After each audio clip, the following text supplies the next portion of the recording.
Hey everyone, so welcome back to this video once again. So in this video we are going to learn how to use Elgamal asymmetric key cryptographic algorithm in Java.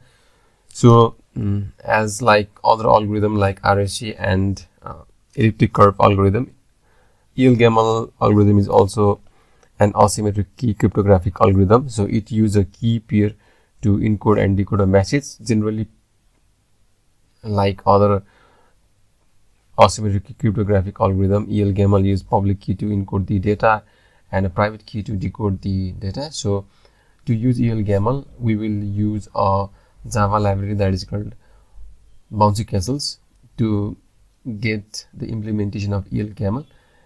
And to complete this tutorial, we will follow the 6-step process. In the step 1, we will take a user input from a keyboard, and then in step 2, we will use or initialize the Bouncy Castle algorithm so that we can use Elgamal. And in step 3, we will generate a key pair, public key and a private key. In step 4, we will do the encryption for the user input data. And in step 5, we will print the encoded message, that is ciphertext. And in step 6, we will again do the reverse process of ciphertext to the original plain text, and that is called decryption. And in step 6, we will print that decoded message.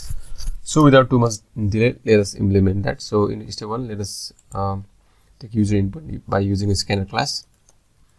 Let us store this user input in a variable called user input.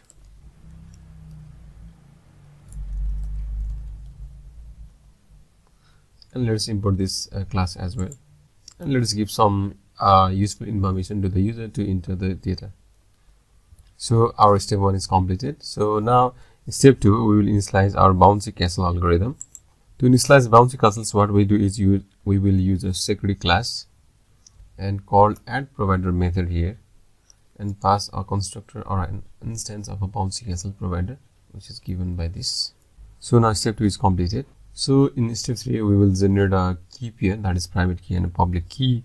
To generate private and public, we will use key pair generator class, and we need to pass the provider and algorithm. So the algorithm will be Elgamal, and the provider is the Bouncy Castle, which is just initialized in line number 18. And from this key pair generator object, we can access our key pair. So let us define our size of our key pair to 2048 bit, and then generate our key pair, and let us import this key pair class as well. So now let us store our public key and private key, and let us import and let us import this class as well.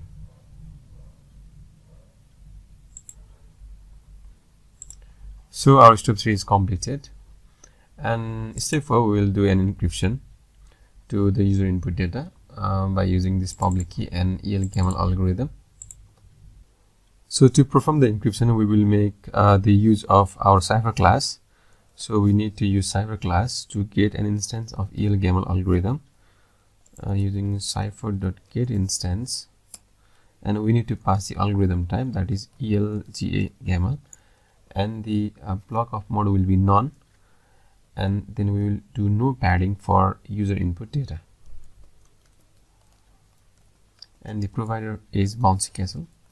And the cipher object, which is defined here, has a lot of advantage methods that we can use, such as we can initialize our cipher using init method, so that we can initialize this in encryption mode and pass our key, that is public key.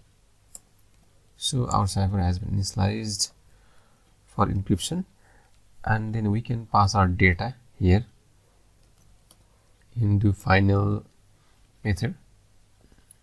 So user input dot get bytes. So the data should be passed in a byte format, and this will return a ciphertext in the form of byte array. So we need to store this one in byte array ciphertext.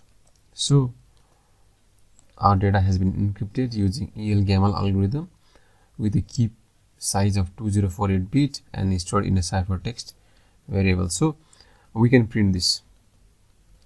So let us print this in step 5. So we can print this by using out the ciphertext is ciphertext. So this is the byte array. We can encode this byte array in base64 format using base64 library. base64.get encoder.encode to string, and we can pass our ciphertext, which is byte array here. So now let us run this code, and we can see our ciphertext, which is encrypted using Elgamal algorithm. So let's run this one. So let us enter a message. As you can see, this is the ciphertext, which is encoded in base64 format. So from step 5, or we can also say 6, our job here is to decode this encoded ciphertext. So to do that, we need to initialize our cipher in decryption mode. So we have already a cipher object, and we can initialize this in decryption mode, cipher.decryption mode, and we need to pass a private key here. So cipher has been initialized in decryption mode. So now let us call our do final method in cipher to decode our text, cipher to do final, and we need to pass our ciphertext here, ciphertext.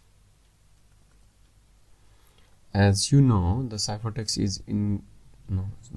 is okay. It is in a byte array, so we don't need to decode that one. So let us this do final again written a byte array, and let us save this in an original message variable, and let us print this one though. So now let us run this.